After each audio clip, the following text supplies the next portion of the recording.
Сотканный 150 лет назад нашими мастерицами, этот ковер поражает сотрудников музея своей сохранностью. Об этом говорит и цветовая гамма, и орнаменты, нанесенные на войлочные изделия. Благодаря этому, рассказывает этнограф Зейнаб Зарахова, можно догадаться, какой определенный смысл заложили наши предки в рисунок. Здесь присутствуют как зооморфные орнаменты, так и перекликающиеся с растительными.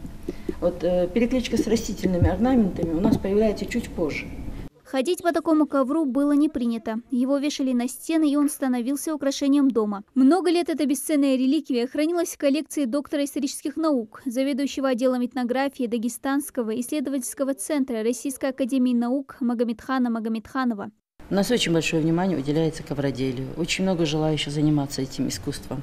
И вот оценивая тот наш огромный труд, Магомедхан решил отметить вот таким подарком наше участие в этом деле. И научный интерес, и то, что мы исследовали, начиная со столетней давности, и еще глубже это ремесло.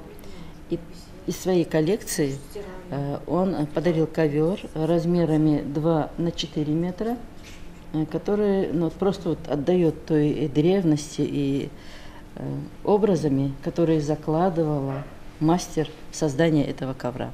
Ковроделие – одно из древнейших искусств на территории Ингушетии. Умелое сочетание цветовой гаммы, своеобразный орнамент, применение естественных красителей принесли старинным ингушским коврам заслуженную славу. И этот экспонат, со слов сотрудников музея, вызовет большой интерес у посетителей. Мы выражаем вам огромную благодарность, потому что такие вещи, они бесценны, и вы все ведете очень большую исследовательскую работу.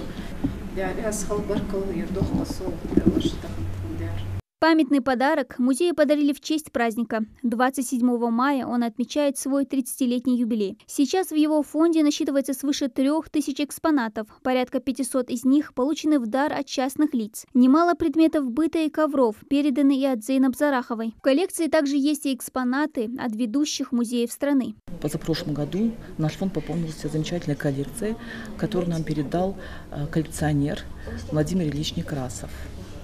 Это огромное, там 79 работ очень известных авторов, российских художников, таких как Куприянов, Раздрогин, Глазунов и многие другие художники. Помимо этого, музейно-выставочный центр Росизо передали в фонд нашего музея 319 работ.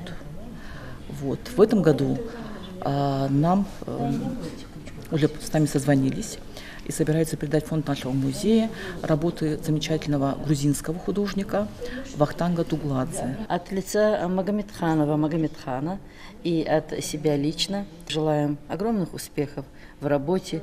Желаем, чтобы музей этот пополнялся вот такими же ценными подарками, и чтобы работа высокого уровня, которая привлекает внимание и наших гостей, она продолжала расти и расти. Выставки, экскурсии, мастер-классы, встречи с писателями, художниками, мастерами декоративно-прикладного искусства. Такие мероприятия в музее проводятся на регулярной основе. Благодаря им сюда подтянулась и молодежь региона. А после предстоящего масштабного ремонта в рамках нацпроекта «Культура», как надеются сотрудники, посетителей станет еще больше. К 30-летию наш музей подготовился к большому ремонту, который буквально через неделю начинается в нашем музее.